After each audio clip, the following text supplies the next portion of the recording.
లారా మీ అందరికీ ప్రభు యేసుక్రీస్తు వారి నామములో హృదయపూర్వక వందనాలు చెల్లిస్తూ ఉన్నాను.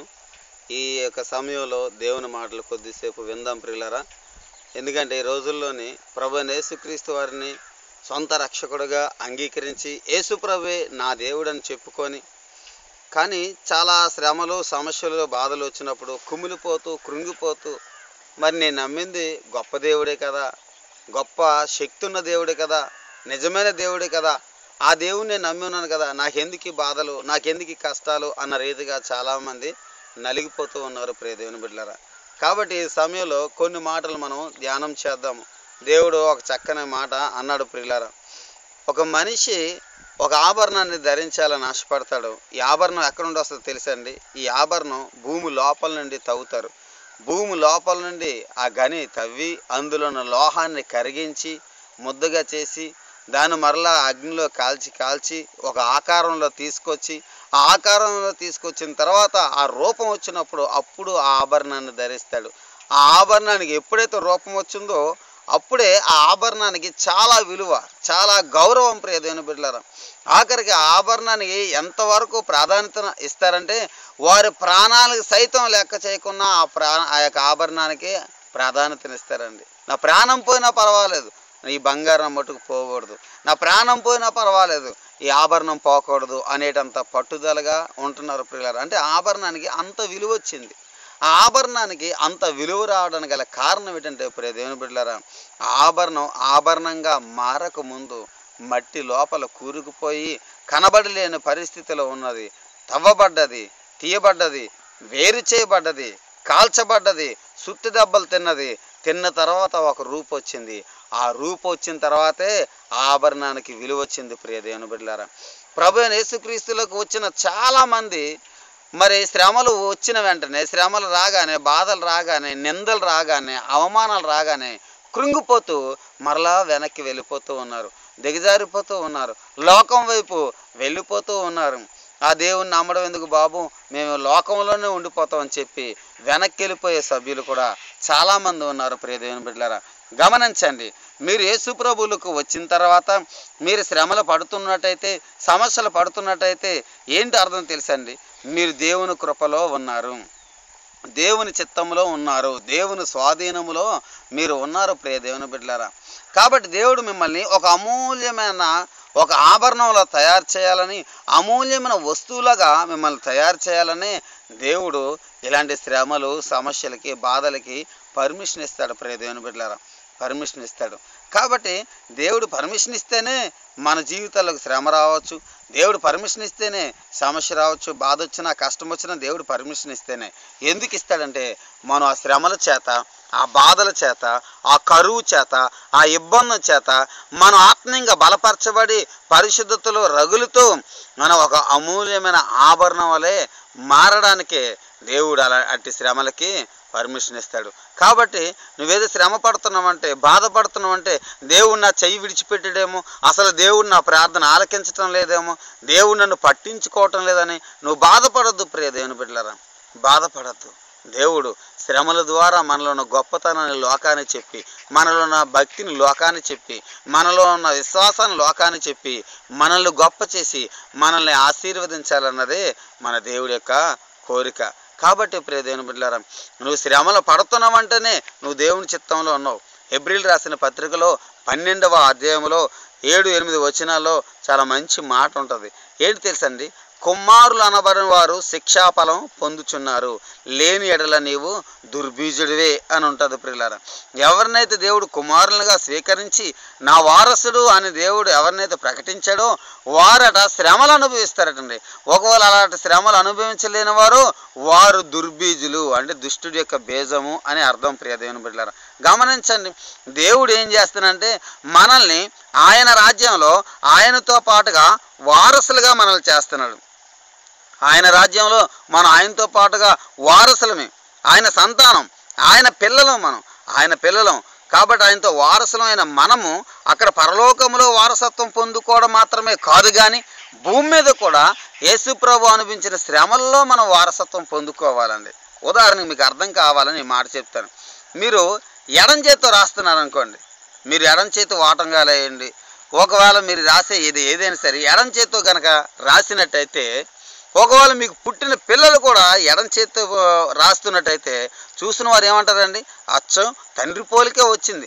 వాళ్ళ నాన్నగారు మరి ఎడం చేత్తో రాస్తాడు, ఈ పిల్లాడు కూడా ఎడం చేత్తోనే రాస్తున్నాడు, అచ్చం తండ్రి పోలిక వచ్చిందని చెప్పి వారు ఎంతగా మురిసిపోతారో, ఆ తండ్రి ఎంత మురిసిపోతాడో, నా పోలికే వచ్చింది నా కుమారుడు అని చెప్పి ఆ తండ్రి ఎంత మురిసిపోతాడో. అలాగే ప్రియ దేవుని బిడ్డలారా, మనం మన తండ్రి పోలికలో ఉండాలి. మన ప్రభు అయిన యేసుక్రీస్తు వారి పోలికలో ఉండాలి. ఏంటి ఆ పోలిక? భూమి మీద యేసుక్రీస్తు వారు ఉన్నప్పుడు సుఖంగా ఎప్పుడు లేరండి. ఎన్నో బాధలు నిందలే. ఎవరు కూడా యేసుప్రభువులో చాలా మేళ్ళైతే అనుభవిస్తున్నారు. యేసుప్రభువులు ఆశీర్వాదాలు అనుభవిస్తున్నారు. గుడ్డోడు వస్తున్నాడు, చూపు పొందుకొని వెళ్తున్నాడు. కుంటోడు వస్తున్నాడు, నడక పొందుకొని వెళ్తున్నాడు. మోగోడు వస్తున్నాడు, మాట పొందుకొని వెళ్తున్నాడు. దెయ్యాల చేత పీడింపబడిన వాళ్ళు వస్తారు, దెయ్యాలు వదిలించుకొని ఆరోగ్యవంతులుగా వెళ్తున్నారండి. అందరూ యేసుప్రభు దగ్గరకు వచ్చి మేలు పొందుకొని వెళ్ళిన వాళ్ళే తప్ప యేసుప్రభుతో ఉండి యేసుప్రభును హత్తుకున్న వారు కనబడలేదు. ప్రియ దేవుని బిడ్డలారా, ఆఖరికి యేసుక్రీస్తు వారు వెంబడించిన ఆ శిష్యులే మరి ప్రభువారిని పట్టుకునే టైంకి అందరూ కూడా ప్రభువుని విడిచిపెట్టి పారిపోయారండి. కాబట్టి యేసుప్రభు వారికి భూమి మీద ఉన్నప్పుడు అన్ని మనసు నిండా గాయాలే ఏర్పడ్డాయి. ప్రియ దేవుని బిడ్డలారా, గాయాలు ఏర్పడ్డాయి. ఆయన చేయని ఏ తప్పు చేయకున్నా, ఏ నేరం చేయకున్నా సరే ఆయనకి అన్యాయముగా మరి శిక్ష విధించారు, అన్యాయపు తీర్పు తీర్చారు యేసుక్రీస్తు వారికి. నువ్వు ఒకవేళ నేను అన్యాయం అయిపోయాను, నేను ఏ తప్పు చేయకుండా నాకు శిక్ష విధించారు అని నువ్వు బాధపడినట్టయితే ఆ బాధ యేసుక్రీస్తు వారు భరించారు ప్రియులారా. కాబట్టి నిన్ను ఓదార్చగలరు. నీ బాధ ఆయనకి తెలుసు ప్రభువుకి, ఆయన నిన్ను ఓదార్చగలరు. ప్రియ దేవుని బిడ్డలారా, ఒకవేళ నేను ఏ తప్పు చేయకుండా నా మీద నిందలు వేస్తున్నారండి చాలామంది, నా కుటుంబ సభ్యులు నా మీద నిందలు వేస్తున్నారని నువ్వు అనుకున్నట్టయితే ఆ బాధ కూడా యేసుక్రీస్తు వారికి ఉంది. నా కుమారుడా, నాకు ఆ బాధ ఉంది, నన్ను నా కుటుంబ సభ్యులు అంగీకరించలేదు, నా మీద నిందలు వేశారు అని చెప్తారు యేసుక్రీస్తు వారు. తెలుసా అండి? కాబట్టి ప్రియ దేవుని బిడ్డలారా, ఈనాడు భూమి మీద మనం ఏదైతే బాధను భరిస్తున్నామో అవన్నీ కూడా యేసుక్రీస్తు వారు ఒకప్పుడు భరించారు. భూమి మీదకి మానవుడిగా వచ్చినప్పుడు భరించారు. నువ్వు అనుకుంటున్నావేమో, నేను బాగా ఎవరినైతే గాఢంగా ఇష్టపడ్డానో, గాఢంగా ప్రేమించానో, గాఢంగా నేను అంగీకరించాను, నమ్మానో, వారే నన్ను మోసగించారు, నిలువ నట్టారు, ముంచేశారు అని నువ్వు బాధపడుతున్నావా? ఆ బాధ యేసుక్రీస్తు వారికి కూడా ఉందండి. శిష్యుల్ని నమ్మారు ప్రభు, వారిని ప్రేమించారు. శిష్యులు ఏం చేశారు తెలుసా అండి? అందులో ఒక శిష్యుడైతే అమ్మేశాడు, మిగతా శిష్యులు వద్దు అనుకొని వెళ్ళిపోయారు. అందులో మరొక శిష్యుడు ఈయన ఎవరు నాకు తెలియదు అన్నారు. చూసారా ఎంత మనసులో బాధ? తర్వాత విషయంలో మిగతా శిష్యులు లేచారు, సేవ చేశారు, ఆ తర్వాత విషయం. కానీ అప్పటికి చూసుకున్నట్టయితే ఆ బాధ ఎంత బాధ అండి. ప్రభువైన యేసుక్రీస్తు వారు ఆ బాధను భరించారు. ప్రియ దేవుని బిడ్డలారా, కాబట్టి నిన్ను ఎవరైనా మోసగించారని బాధపడుతున్నావా? యేసుక్రీస్తు వారిని కూడా శిష్యులు అలాగే మోసగించారండి. నీ మీద తప్పు చేయకుండా నిందలు వేశారని బాధపడుతున్నావా? యేసుక్రీస్తు వారు ఏ తప్పు చేయలేదు, ఆయన నింద వేశారు. ప్రియులారా, కొన్ని కుటుంబాల్లో భార్యాభర్తలు గొడవ అవుతాయి, ఆ మాట పెరిగి భర్త భార్య మీద చేసుకుంటే నేను ఏ తప్పు చేయలేదు, మా ఆయన నన్ను కొట్టాడనేసి తిరగబడి, లేదంటే భర్తను విడాకులు ఇచ్చేయడం, భర్తకు దూరం అయిపోవడం, భర్తను శత్రువుగా చూడడం, ఇలా రకరకాలుగా ఏ తప్పు చేయకుండా నన్ను ఎందుకు కొట్టాలి? యేసుక్రీస్తు వారు ఏ తప్పు చేయలేదు, కానీ ఆయన దెబ్బలు తిన్నారు. ప్రియులారా, ఆయన కొరడాతో తిన్నారు, చేతితో తిన్నారు. ఎంత భీకరమైన శ్రమ అనుభవించారు యేసుక్రీస్తు వారు. ఈరోజు నువ్వు అనుభవించిన ప్రతి శ్రమ యేసుక్రీస్తు వారు ముందుగానే అనుభవించారు. ఒకవేళ నువ్వు అనుకుంటున్నావా నాకు ఉండడానికి సరే ఇల్లే లేదని అనుకుంటున్నావా? యేసుక్రీస్తు వారు ఎక్కడ ఉన్నారు తెలుసమ్మా? ఒక శిష్యుడు వచ్చి అన్నాడు, ప్రభువా నేను నీతో పాటు సేవకు వస్తానంటే అన్నాడు. నువ్వు వస్తానంటున్నావు, మంచిదే. అయితే ఇదిగో పక్షులు గూడులు ఉన్నాయి, నక్కలకు బొరియలు ఉన్నాయి, కానీ నేను తలదాచుకోవడానికి నాకు చోటు కూడా లేదు అన్నారు. అంటే అక్కడ ఆ యొక్క శిష్యుడి పట్ల ప్రభు యొక్క ఉద్దేశం అంటే నువ్వు రావద్దు అని చెప్పడం కాదు కానీ అని చెప్తున్నారు. నువ్వు నా దగ్గరకు వస్తావా, నాతో వస్తావా, నా సేవకు వస్తావా అంటే చూడు, ఈ తీర్మానం నీకు ఉన్నదా? నేను నా సేవకు వచ్చినప్పుడు, నేను నన్ను నమ్మినప్పుడు, నన్ను ఆరాధించినప్పుడు, నా బిడ్డగా ఉండడానికి నువ్వు ఇష్టపడినప్పుడు నా దాంట్లో నీకు వారసత్వం ఉండాలి. నాకు ఉండడానికి సరే ఇల్లు లేదు, నీకు ఇల్లు లేకపోతే నువ్వు సంతోషించగలవా? తినడానికి సరిగా తిండి ఎవరైనా పెడతారో లేదు తెలియదు, అలాగా నువ్వు తిండి లేకపోయినా పర్లేదు ఉంటానని నువ్వు తీర్మానం, నీకు ఆ తీర్మానం ఉన్నదా? ఎవరు నన్ను గౌరవిస్తారు, ఒక చోట గౌరవిస్తారు, మరో చోట నన్ను అవమానపరుస్తారు, ఒక చోట సంతోషపరుస్తారు, మరో చోట నన్ను బాధ పెడతారు. ఆ రెండు పరిస్థితులు నువ్వు అంగీకరిస్తావా? నిజమే, యేసుక్రీస్తు బాధ భరించారు. అలాగే ఇప్పుడు మరియా మార్తా అని ఇద్దరు సహోదరులు ఉన్నారు, లాజరు, ఆ కుటుంబంలో ముగ్గురు ఉన్నారు. ఆ ఇంటికి ప్రభు వెళ్ళారు. ఇంట్లో వాళ్ళందరూ పెద్ద పండగ చేశారండి. అక్కడ ఎంత సంతోషం ప్రభుకి. మరొక ఊరు వెళ్ళినప్పుడు ప్రభువుని చాలా అవమానపరిచారు. కాబట్టి నీ జీవితంలోనే ఈ రెండూ ఉండొచ్చు. నీకు ఒక చోట అవమానం ఉండొచ్చు, మరో చోట గౌరవం కూడా ఉండొచ్చు. ఈ రెండింటిని కూడా నువ్వు ఓర్చుకోగలుగుతున్నావా? మన ప్రభువైన యేసుక్రీస్తు వారు ఈ బాధలన్నీ కూడా ఓర్చుకున్నారు ప్రియమైన బిడ్డలారా. ఈ కష్టాలన్నీ కూడా ఓర్చుకున్నారు, శ్రమలన్నీ కూడా ఓర్చుకున్నారండి ప్రియులారా. కాబట్టి బాధపడేది నువ్వు ఒక్కడివే కాదు, నీ గురించి నా గురించి మన ప్రభు ఆల్రెడీ బాధ భరించారు. ఆ బాధలో నెగ్గుకు రావడం చాలా ముఖ్యం ప్రియమైన బిడ్డలారా. గెలిపించేవాడు కూడా దేవుడేనండి. కాబట్టి ఈ సమయంలో ఈ మాటలు వింటున్న నీవు ఏ విషయం నువ్వు చింత కలిగి ఉన్నావు? లేదంటే మరి కొంతమంది ఏమనుకుంటారంటే, నా కుటుంబంలో పుట్టిన పిల్లలు ఎవరు కూడా సరిగ్గా లేరు, వారిని బట్టి నాకు బాధే, దేవుడు నాకు ఎందుకు ఇలా చేశాడు? ఒకవేళ దేవుడు నన్ను ప్రేమించినాడైతే నా పిల్లల్ని సరైన మార్గంలో పెట్టిను కదా అని చాలామంది బాధపడుతుంటారు ప్రియులారా. ఆలోచించండి, మనందరం దేవుడి పిల్లలని మనమే సరిగా లేవు. ఆ బాధ దేవుడికి కూడా ఉంది. నువ్వు ఏ బాధ ఏదో అనుభవిస్తున్నావో, నా పిల్లలు సరిగా లేరు, వారి పరిస్థితులు సరిగా లేదు, వారి పొజిషన్ సరిగా లేదని ఏ బాధ అయితే నువ్వు భరిస్తున్నావో ఆ బాధ దేవుడు కూడా భరిస్తున్నాడండి. అయ్యో నా పిల్లలు, నేను పుట్టించిన పిల్లలు, నేను రక్తం ఇచ్చి కొనుక్కున్న పిల్లలు, నేను రక్తం ఇచ్చి విమోచించిన నా పిల్లలు, కానీ వారి పొజిషన్ బాగోలేదు, వారి పరిస్థితి బాగోలేదు, నేను ఎంత చెప్పినా వినిపించుకోవటం లేదని తన పిల్లల గురించి ఆయన కూడా బాధపడుతున్నాడు. కాబట్టి నువ్వు ఏ పరమైన బాధపడుతున్నావో ఆ బాధ అంతా ప్రభు భరించాడు. నువ్వు ఆకలి బాధ భరిస్తున్నావా? ఆయన భరించారండి. 40 రాత్రులు 40 పగలు ఉపవాసం ఉండి, ఆ ఉపవాసం నుండి బయటకు వచ్చారు. భయంకరమైన ఆకలి అనిపించినప్పుడు సాతానుడు వచ్చి శోధించాడు. ఈ రాళ్లను రొట్టెలుగా చేసుకొని తినొచ్చు కదా అని శోధించాడు. అప్పుడు కూడా నీతిగా ఉన్నారు. కాబట్టి ప్రియమైన బిడ్డలారా, నువ్వు ఏ బాధ భరించావో తెలియదు, కానీ ఆ బాధ నీకన్నా ముందు యేసుక్రీస్తు వారు భరించారు ప్రియులారా. యేసుక్రీస్తు వారు భరించారు. ఒక్కోసారి నువ్వు అనుకోవచ్చు, నా భార్య నేను చెప్పిన మాట వినటం లేదు, వినిపించుకోవటం లేదు, దేవుడికి ఏమైంది, ఆయన బాగానే ఉన్నారు, నేనే బాధపడుతున్నా నువ్వు అనుకుంటున్నావు. ఆ బాధ కూడా ప్రభు భరించారు. ఈ భూమి మీద ఉన్న సంఘం వధువు సంఘము అన్నారు, అంటే భార్య అని అర్థం. అంటే ఈ వధువు సంఘం దేవుడి మాట వినిపించుకోవటం లేదు, దేవుడు చెప్పింది చేయటం లేదు, వాళ్ళకి నచ్చినవన్నీ చేస్తున్నారు.